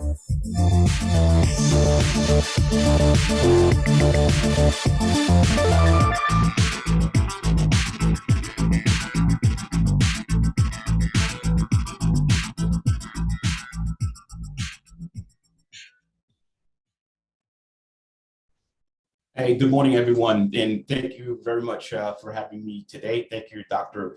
Ronald, and also Christian and Chuck for your excellent presentation. Today, my name is Emmanuel Oscar, and I'm representing Fortinet this morning. And part of my presentation to the team here today is under resilient cybersecurity and incident response for the team, how we respond, and then how we make our robust cybersecurity, considering the lights of the different threats that are out there, and how to protect our people, our technology, and our processes in this new wave of cybersecurity threats. Can anyone hear me clearly? Yes, Emmanuel, we hear you loud and clear. Oh, okay, great. Thank you very much. So I'd like to start off, we've heard, we look at the different trends, things that are happening, and there, the talk of ransomware, different types of attacks that are, whether internal, external, and the motivation behind those seems to be, related to a financial gain or some sort. So we've seen in the past where it's not just an attack on a particular server, on a particular organization and so on, but really looking at critical infrastructure, things that really impact us or impact our daily lives, where we look at in terms of hospital, our food distribution, our electrical, our water generating plants, especially for those of us who live in the Caribbean. So really it's taking a toll, and the focus is not just on shutting down enterprises, if we heard, but it's about money, and it's about crippling the organization until such time they're paying. So we'll take a look at different aspects of it, and also how we can remediate, how can we better prepare ourselves in case in case we are breached, or in case we suffer some sort of attack and then we have to respond. In light of responding, is that we're also changing, because we cannot take it as lightly as we did anymore, because we see now state versus state actors. We see what's happening within the Ukraine, although it's done underneath and probably within a dark web type environment, but it is happening, and governments have to change their response as well. And you can see based on the screen that also different governments have taken steps to address their response, to so much that to really bolster and try to deter any really cyber, where state actors try to destabilize a government as well. So really we have to change the way we respond, but not just governments as well, but enterprises. We have to rethink about the way we've been doing our security.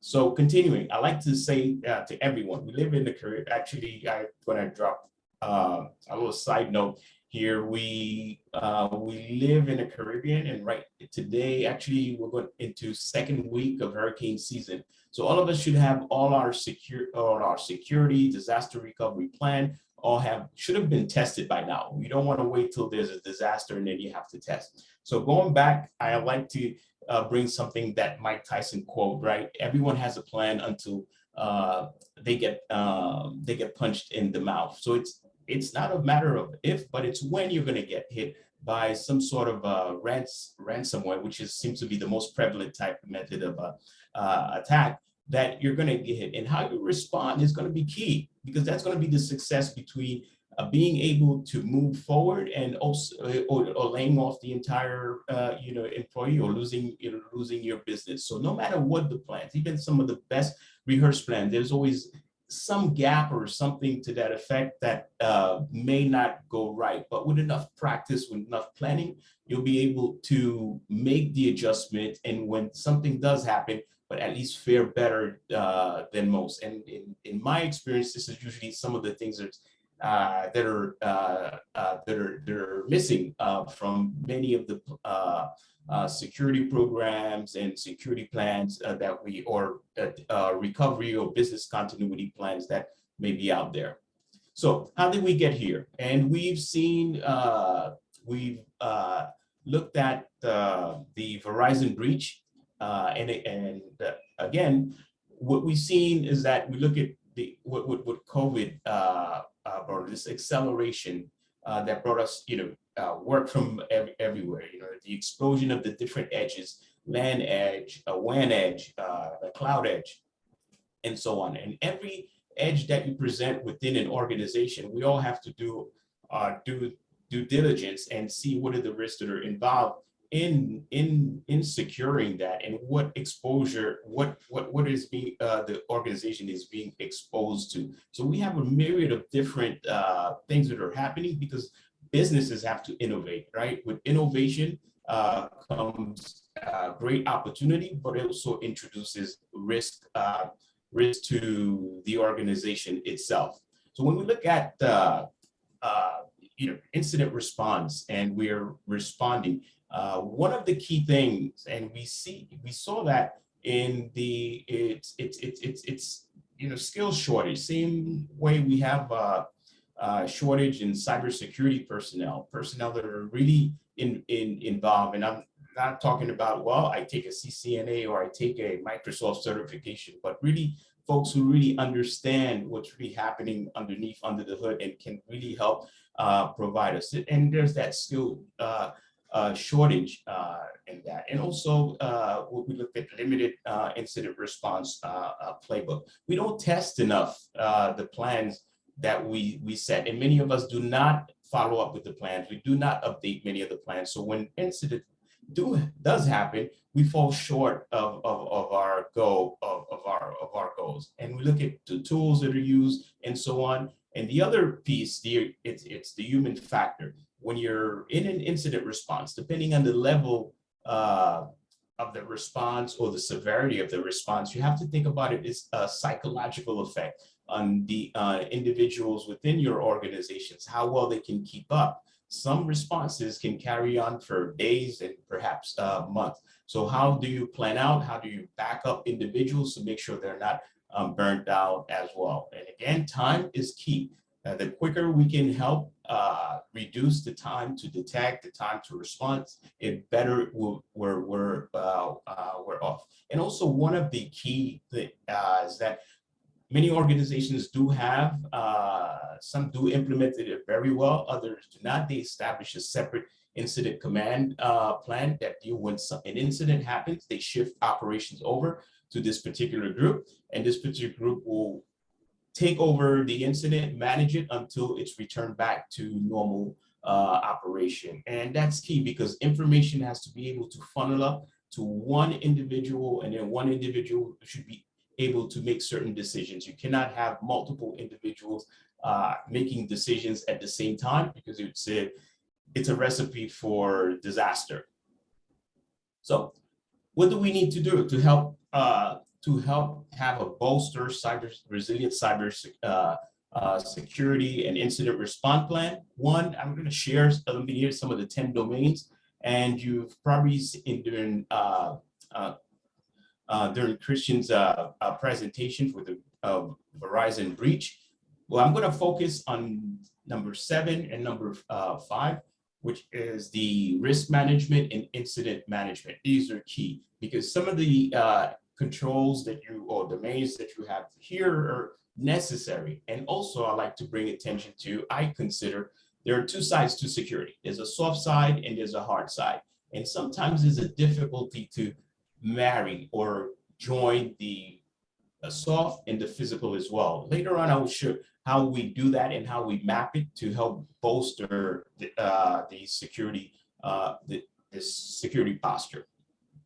So what we looked at, if you look at the NIST cybersecurity framework, and there are many frameworks out there, but I chose the NIST because it's common, it's free, and it provides also a wealth of information and also some additional documentation in case you want to implement some sort of security framework. So here we identified some of the components for the NIST and some of the requirements. So the whole idea behind this is to be able to identify, protect, detect, respond, and recover. And each one of those have their own little subsection that you need to take a look at. For example, if we look at the recovery and planning probably will be part of your business continuity. And then within your business continuity, you may have incident response plan. Incident response plans are incorporated within, and you may have multiple incident response depending on the incident. It may be a security incident, or it may simply be reaction to a pandemic. So boom, we have COVID. What's our plan? What's our incident response plan for that? Okay, everybody works from home, but when we work from home, we also introduce additional risks, the risk to the data centers, the risk to additional resources that we may have at our data center. Because again, the laptops are no longer within inside the organization. They are outside, and they may provide a method, way for the threat actors to gain access into a secure way to provide access into the data center. So again, each point has to be taken and then looked at and also addressed. It's not an easy task, but again, addressing, having the right mix of individuals within, not just systems administrators, but folks who are versed in security and also within the process of security, be able to help organizations address and implement some of these, well, we could say controls or processes that should be in place as part of a security program. So how do we respond? So like many folks, and I know Chuck was also in the military, I was also in the Army, and as a nuclear and biological warfare specialist. So therefore, responding to incidents, we've been through it, we know, and what it takes to be able to respond. What I like to use, though, even though I was an Army personnel, I love the Navy's framework.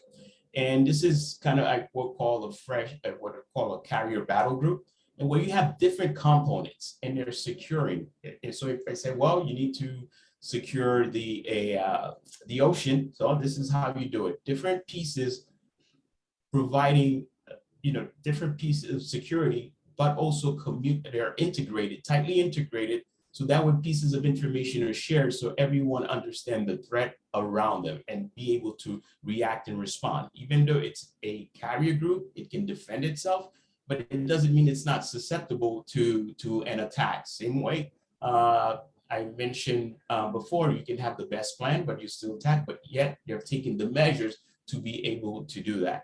So in the same fashion, what if you don't have a carrier battle group to be able to protect your network, your infrastructure, and so on? So what we need to do, we provide, being from Fortinet, we provide what we call a security, Fortinet security fabric. It's a mesh architecture that provides this, that is broad in nature, meaning that it extends beyond just the data center. It's into the cloud, the LAN edge, the remote access edge, and so on. And just like the carrier battle group, it has to be integrated where the systems are able to communicate each other. The fact that you cannot do security within a silo. If I have a piece of equipment that controls a part of the network, that system should be able to share the information that it's seeing with the other systems that I have on the network. That way we can have this integrated integrated security that helps reduce risk and also manage overhead of managing multiple devices. It has to be automated in the sense when we respond to incidents, a lot of the times things are happening a lot faster than we as human beings can actually process. So we look at your typical networks, your core right now with 40 gig interfaces and so on. So they're happening at a faster rate, and especially if you breach a ransomware is propagating within your network, how a single administrator is going to stop the spread of the network without some automation and also playbooks or certain tools that will help. And we will take a look at some of the that we can take. So the security fabric, Fortinet security fabric, is built on three pillars. It's a network-driven security, a zero trust access architecture, and also an adaptive cloud security. And what we do here at the security-driven network. So in the past, we've looked at security, we call it network security. We built the networking piece, and then we come back now and say, well, how do I secure my my network? But we take a different approach here with the security fabric. And with security fabric is we integrate the security as we build the networking. So every piece of the networking devices do have a security component within them. And we saw zero trust component is the second pillar. And we saw Chuck highlighted to that in depth. So basically, it's controlling who, what, when, and where, and not just access to the network, but also access to the applications as well. Because in the past, we said, well, I limit access, but once someone connects via VPN, they have total access to the network. So we're not just controlling the network, but also controlling access to the applications as well. The third pillar that we're looking at is the adaptive cloud cloud security. And we know there's a ramp up to the cloud.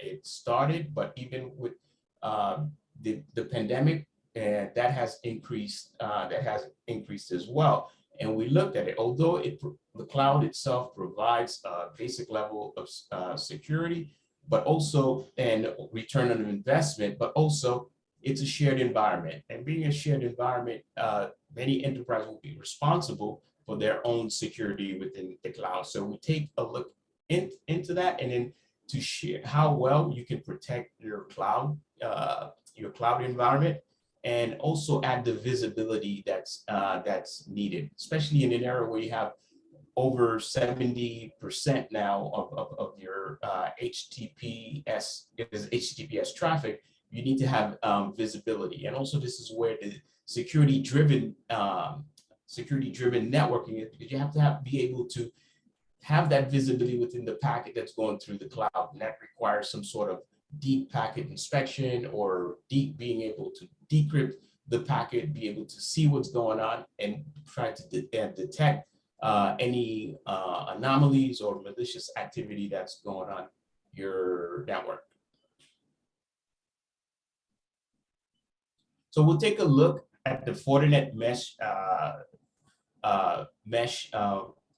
architecture. So we look at, and actually Gartner came out with, I think, just before the year ended, where the idea behind this, similar to a carrier battle group, we try to, instead of having individual devices pinpoint at different networks doing their own functionality, no communication, no integration at all, basically, which creates a wealth of complexity in terms of administrative overhead, management, and so on. So you take that, and then you create this mesh platform, where key part of the mesh platform is the integration between all the multiple different security functions that are occurring in the network, and then be able to integrate where now they're communicating with each other. So if one's aware of a particular vulnerability, threat, and so they are able to communicate it to help bolster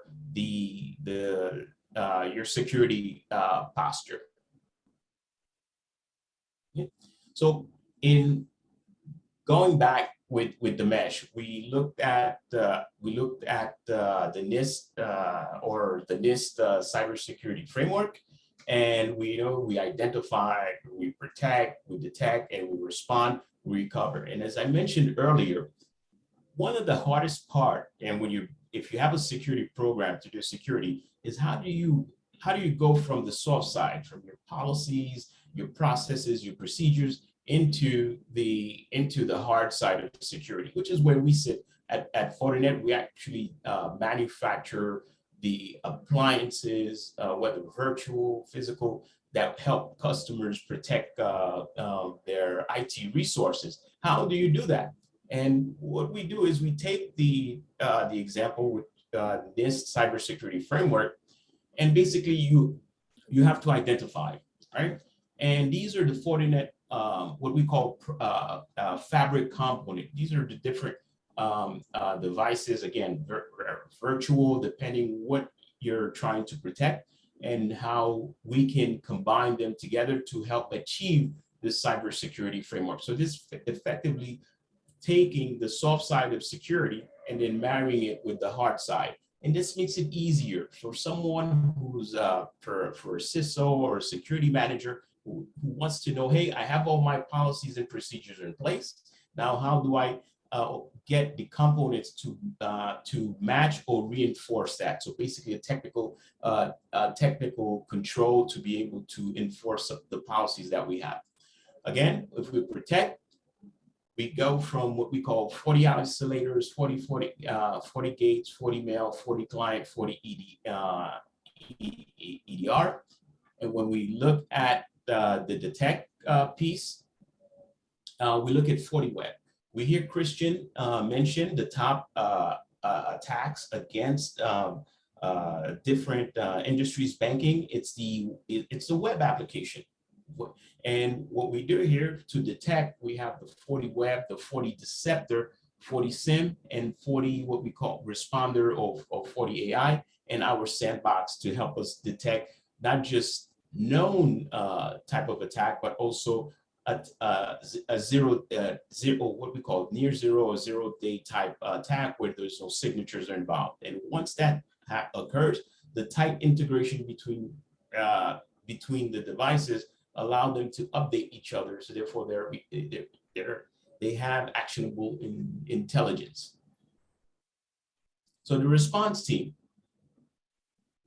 So we look at on the response side, on the Fortinet, the products that are going to help us, or the tools that's going to help any system administrators be able to respond. And that is our 40 a SIM product that's centralized, it's vendor agnostic, and also SOARs. We mentioned that as part of a response,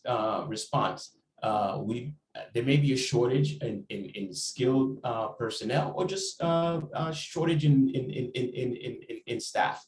And what we need to do is to be able to have playbooks, to be able to automate certain actions within the network. If something happens, XYZ, do this, do that, and be able to isolate whatever the offender is, or whatever action may be deemed based on the corporate policies. And of course, EDRs at endpoint to ensure that even if you're hit, remember, because it's not a matter of if, but when. But if you are hit, what are you going to do? I need to still operate because the business needs to still turn in a revenue. And on the recovery piece, we map that with the different products that we have within our security fabric portfolio, right? We have what we call the 40 responder and 40 SOAR. And 40 SOAR again is a playbook. Again, the different products play a different role depending what stage or what part of the process you're planning to work on. So 40 responder, also in addition to 40 responder, from a risk management perspective, many organizations figure, well, when they address risk, depending on their risk appetite, may choose to outsource some of the services. And one of the key things that you have to think about now, there are services that provide incident response services. So you've been hit and you need the help. They can come in and be able to help you start on your recovery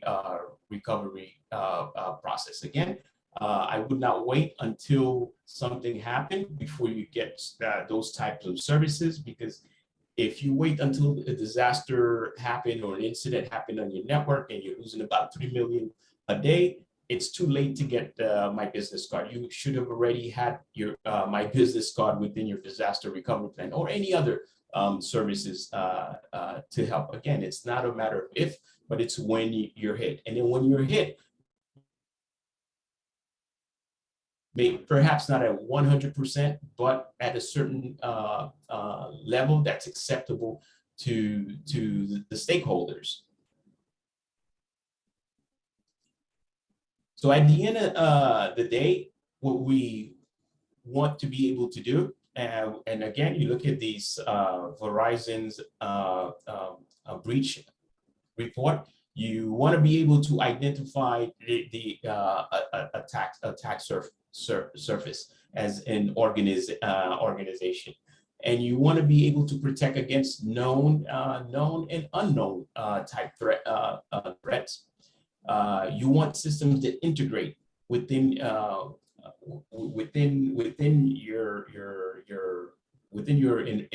environment.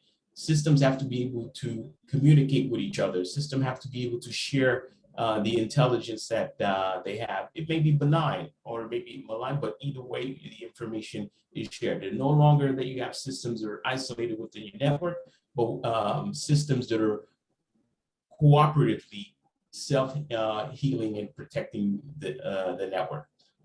Rapid response with some sort of a security event. We saw SOARs, we saw 40 SIM and 40 EDR. You have to be able to reduce the time to detect and also the time to respond and be very effectively at it. Okay? And automated assessment. You have to be able to run test your environment, pen testing, whether internal, whether it's on a self-assessment or hire an external to see how the network is. Also, one piece I like to add is that many times we add different services, different systems on the network without actually looking at what are the risks? What are the risks? Do we know is it exposing us the organization to? So it's good to assess every system, every application or services that are on your network to ensure that it's not introducing any additional risk that's beyond the acceptable risk appetite of the organization. So with that said, everyone, thank you very much for your time and a pleasure being here this morning with the team. Thank you.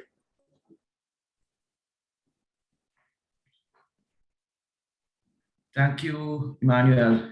Once again, another great presentation by the group Fortinet. Of course, using in this framework, using their fabric components, you have identified key elements and products that they offer. So that brings us to the end of the actual presentations for this morning. But of course, we do have a few questions coming in. We had a question from Mr. Clark, how hacking can be prevented, and of course we had Mr. Christian Nani answering that via the chat, and most of you would have seen. We also have another question coming in via the chat, and of course this was for Christian as well. What is an example of miscellaneous errors? So if you could quickly just kind of grab that question, Christian, if you're on. Yeah, I'm here. Miscellaneous errors actually talk about any type of error that was done by a user admin on any sort of device. This usually means configuration errors. An example of this would be leaving a port open on the perimeter firewall that wasn't supposed to be open, and that left the organization exposed. That is what we call a miscellaneous error.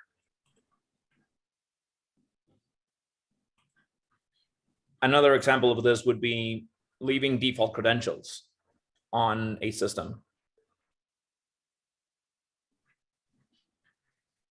Okay, great.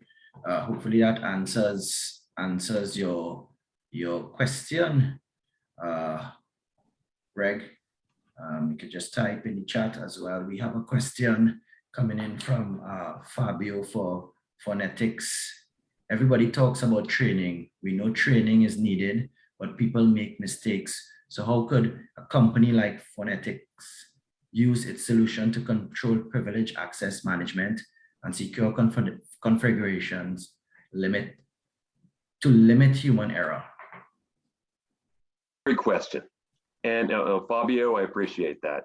So with the Volcore platform, you could actually put in those security rules as policy.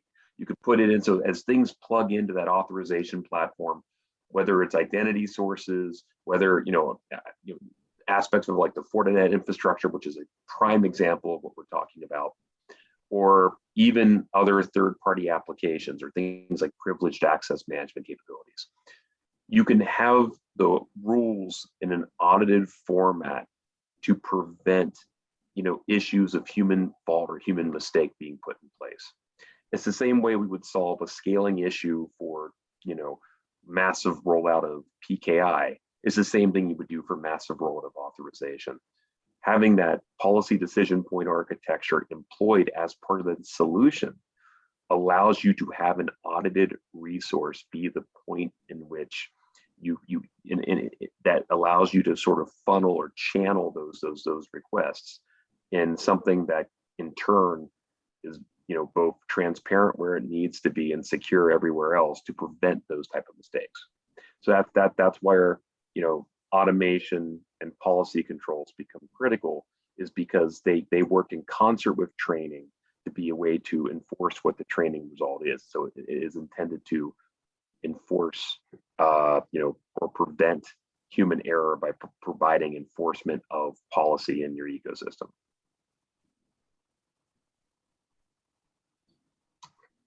Right, thank you coming in there from Fabio. We have another question coming in from Lawrence for, of course, well, this will be Dr. Walcott. The mindset of small and some medium-sized business owners is that IT is not worth the salary until, of course, they suffer a system failure. Even then, best price dictates their remediation. Do you see your company and or your partners making progress in regard to changing this mindset? How so? Yeah, well, that's a good question.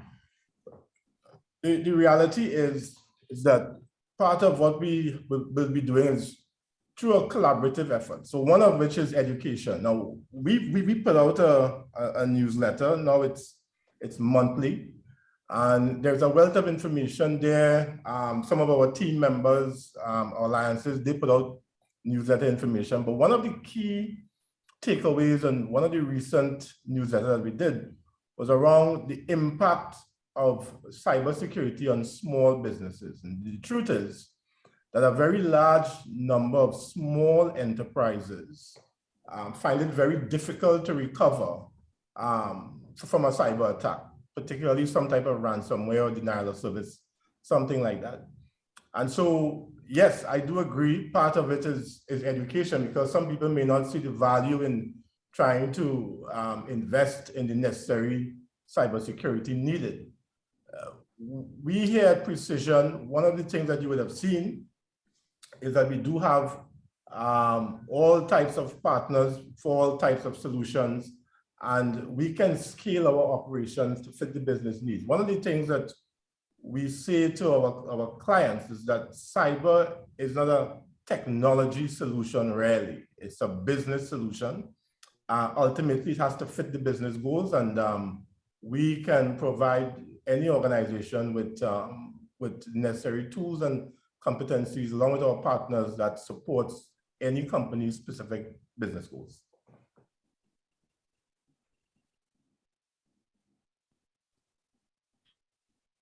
Nice. Just touching on that point, of course, you could find those newsletters on our website, www.precision-cyber.com. As Dr. Walcott alluded to, we do have those newsletters coming out on a monthly basis. So please subscribe. And of course, we will continue to provide information as we see fit based on the industry. I think that's the questions that we have for coming in from both the chat and from online. Of course, we continue on our afternoon session. It's just around 11, 3 minutes to 11, so we're on time. And of course, our second session begins at 12 noon, right here, same link. Please ensure that you stay locked in, because we have a lot more great, insightful presentations coming your way. Be sure to follow us on Instagram, Facebook, and LinkedIn, as we provide as much information and data as possible to guide you as well as your organization as we move forward.